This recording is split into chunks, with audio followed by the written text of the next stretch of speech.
చూసినాడు, చెంతకు చేరదీసినాడు.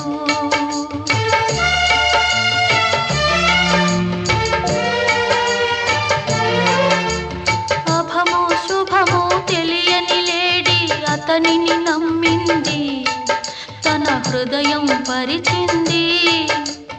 ఆ తరువాతే తెలిసి